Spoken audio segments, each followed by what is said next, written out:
ala umruddin waddin. Assalatu wassalamu ala asrafil anbiya'i wal mursalin sayyidina wa habibina Muhammadin sallallahu alaihi wasallam wa ala alihi wa ashabihi ajma'in, amma ba'du. Yang saya hormati Imam Jamaah Salat Subuh Bapak Anwar Rahim SPD Al-Hafidz, dan juga Bapak Ibu Jamaah Salat Subuh Masjid Agung Baitur Nur yang berbahagia. Puji syukur kehadirat Allah, pada kesempatan ini kita semua bisa menjalankan salat subuh berjamaah di masjid ini dalam keadaan sehat walafiat, dalam kondisi iman yang masih sehat. Bapak Ibu yang berbahagia, bulan Ramadan adalah bulan di mana Al-Quran diturunkan. Dan pada kesempatan ini kita akan menyibak tentang kemukjizatan Al-Quran. Kita akan terkagum-kagum betapa Al-Quran itu sangat luar biasa, sangat tidak tertandingi. Di setiap zaman, ketika Rasul-Rasul Allah diutus oleh Allah, itu selalu membawa ciri khas mukjizat masing-masing. Mukjizat Nabi Ibrahim berbeda dengan mukjizat Nabi Musa. Nabi Musa berbeda mukjizatnya dengan Nabi Yusuf. Nabi Yusuf berbeda mukjizatnya dengan Nabi Soleh. Nabi Soleh berbeda dengan mukjizatnya Nabi Muhammad, dan seterusnya. Nah, mukjizat Nabi Muhammad itu adalah mukjizat yang hingga saat ini masih bisa kita rasakan, yaitu Al-Quran. Dan mengapa Allah menurunkan mukjizat kepada umatnya melalui Rasulnya? Karena disitulah umat dan peradaban itu sangat dipengaruhi oleh budaya dan kultur masyarakat di sana. Seperti Nabi Musa. Nabi Musa ketika Allah utus untuk berdakwah, awalnya Nabi Musa sangat enggan karena beliau merasa tidak memiliki apapun, sehingga Allah kasih bekal, yaitu berupa tongkat. Dan kemudian wa nazayadahu faidaya baydha'u lin-nadirin, tangannya bisa mengeluarkan cahaya. Mengapa mukjizat semacam itu kok tidak diturunkan kepada Nabi Muhammad tapi kepada Nabi Musa? Jawabannya adalah karena ketika Nabi Musa diutus oleh Allah, masyarakat di sana sangat mengagumi yang namanya sihir. Sehingga siapapun yang bisa ahli dalam sihir itu dianggap orang yang hebat. Sehingga Nabi Musa diutus oleh Allah untuk mengalahkan sihir-sihir itu. Sehingga Nabi Muhammad tidak diturunkan mukjizat itu, karena memang mukjizat adalah pemberian dari Allah dan memang tidak bisa dipelajari. Itu bedanya dengan sihir. Kalau sihir sesuatu yang dia sepertinya luar biasa tapi bisa dipelajari oleh siapapun. Nah, mukjizat Nabi Muhammad yaitu berupa Al-Quran, di mana Al-Quran turun ketika itu, masyarakat Arab itu sangat mengagumi namanya syair. Kalau Nabi Musa itu sihir, Nabi Muhammad itu syair, yaitu syair. Siapapun yang bisa menulis syair yang indah, maka masyarakat akan mengaguminya. Sehingga akhirnya Al-Quran turun, itu mengalahkan syair-syair yang ada di Arab. Bahkan bukan hanya secara redaksi, tapi secara esensi dan ketenangan hati, Al-Quran tidak tertandingi. Makanya waktu itu pernah ada yang ingin menandingi Al-Quran. Sudah banyak yang membuktikan, tapi tidak mampu. Sehingga Allah di dalam Al-Quran surat Al-Baqarah ayat 23 berfirman, a'udzubillahi minasyaitonirrajim, wa in kuntum fi raibim mimma nazzalna ala abdina fa'tu bi suratin min mithli. Jika kamu dalam keraguan terhadap apa yang diturunkan kepada hamba kami, fa'tu bi suratin min mithli, maka datangkanlah satu surat yang itu semisal dengan Al-Quran. Wad'u syuhada'akum min dunillahi in kuntum shadiqin, dan panggillah penolong-penolongmu supaya mereka membuat semisal dengan Al-Quran. Apa yang terjadi? Tantangan itu sudah Allah berikan dan Allah umumkan 1400 tahun yang lalu. Hingga detik ini tidak ada satupun manusia yang mampu untuk membuat semisal dengan Al-Quran. Bahkan di ayat lain, di surat Al-Isra Allah juga berfirman, "Qul la in ijtama'atil insu wal jinnu ala ayatu bimithli hadzal Qur'an la ya'tuna bimithlihi walau kana ba'duhum li ba'din dhahira." Seandainya manusia dan jin itu berkumpul bersama untuk membuat sesuatu yang sama dengan Al-Quran, maka mereka tidak akan mampu walaupun mereka saling membantu. Nah, inilah kemukjizatan Al-Quran. Dan mukjizat ini perlu kita pahami bukan miracle. Kalau dalam bahasa Indonesia seringkali mukjizat diartikan miracle, yaitu keajaiban. Itu lebih dari keajaiban.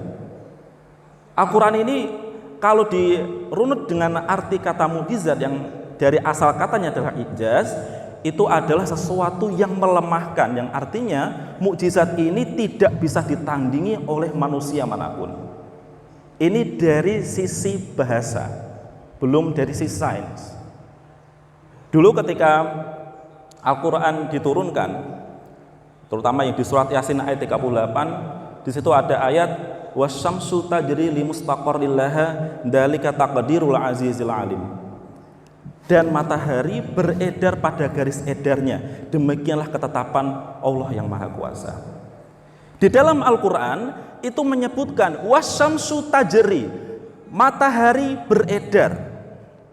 Sedangkan dalam ilmu pengetahuan kita yang kita pelajari sejak sekolah hingga sekarang, kita meyakini yang beredar itu matahari atau bumi. Kalau kita meyakini di tataran surya, bumi itu mengitari matahari. Tapi mengapa kok Al-Quran kok malah menyebutnya wasyamsu tajri, matahari yang beredar? Kok di situ bukan bumi? Pertanyaannya adalah, apakah ilmu pengetahuan yang saat ini kita pelajari, sains yang sudah terbukti, itu bertentangan dengan Al-Quran? Ini pertanyaannya. Karena dulu bertahun-tahun, sudah berabad-abad, itu manusia pernah mengalami suatu masa di mana mereka meyakini bahwa bumi itu adalah pusat tata surya. Kalau dalam bahasa ilmiahnya disebut dengan geosentris, bumi sebagai pusat tata surya.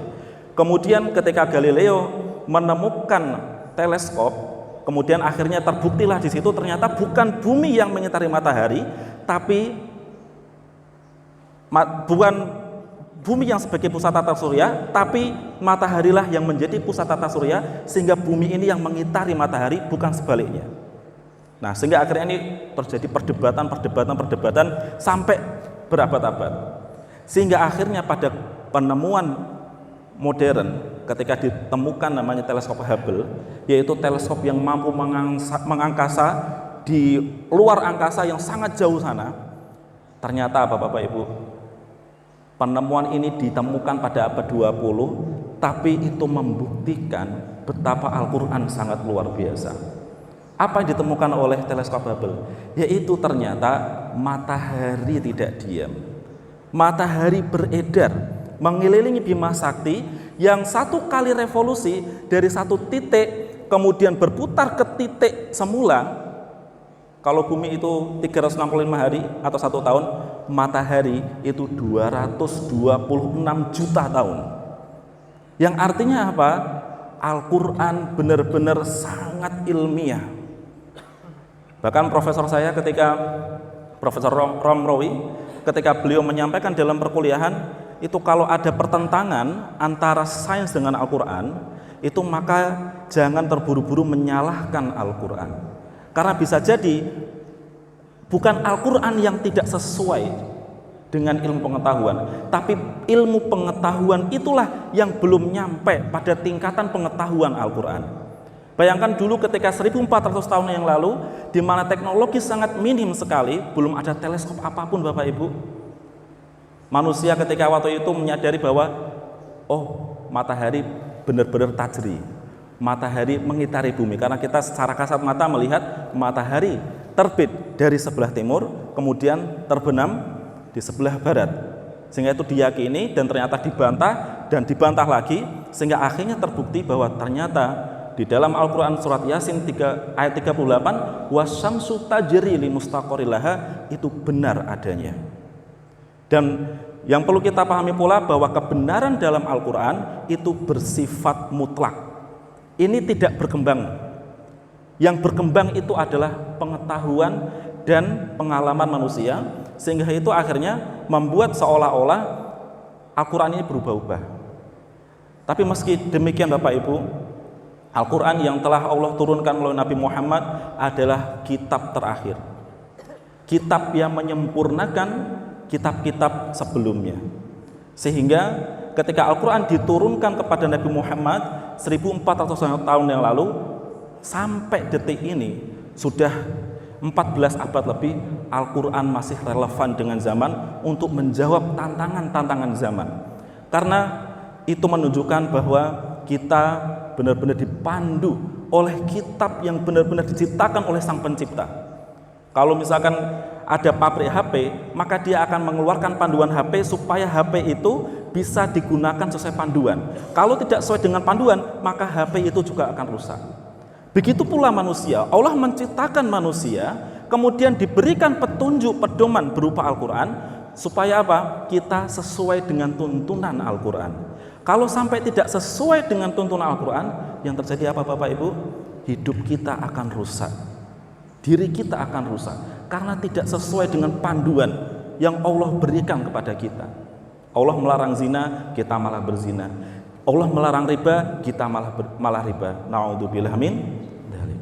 Nah inilah Bapak Ibu, di bulan Ramadan ini adalah bulan Al-Quran, di mana Al-Quran itu menjadi mukjizat agung bagi Rasulullah dan juga umat manusia, yang ini menjadi pedoman kita hingga akhir hayat kita. Dan di bulan Ramadan ini semoga kita tidak hanya cukup membaca Al-Quran, tetapi juga ikut meresapi, merenungi tentang kandungan isi Al-Quran. Walaupun tidak bisa semuanya, paling tidak mencicil. Bahkan kemarin saya mendengar berita itu ada Will Smith, seorang artis Hollywood Amerika, dia non-muslim, dia khatam membaca Al-Quran terjemahnya. Karena dia katanya ketika membaca Al-Quran itu ada ketenangan dalam hati. Itu non-muslim Bapak Ibu. Dia membaca terjemahnya sampai khatam. Nah itu sangat memukul kita semua. Bagaimana kita yang muslim? Apakah kita sudah membaca Al-Quran? Bukan hanya baca, tapi juga mengetahui mananya dan merenungi mananya. Karena kalau kita bisa merenungi mananya, semoga itu menjadi pintu hidayah kita untuk bisa mengamalkan isi di dalam Al-Quran. Baik, demikian Bapak Ibu kultum singkat yang bisa saya sampaikan. Semoga dapat ridho dari Allah dan menjadi berkah untuk kita semua. Terima kasih. Wassalamualaikum warahmatullahi wabarakatuh.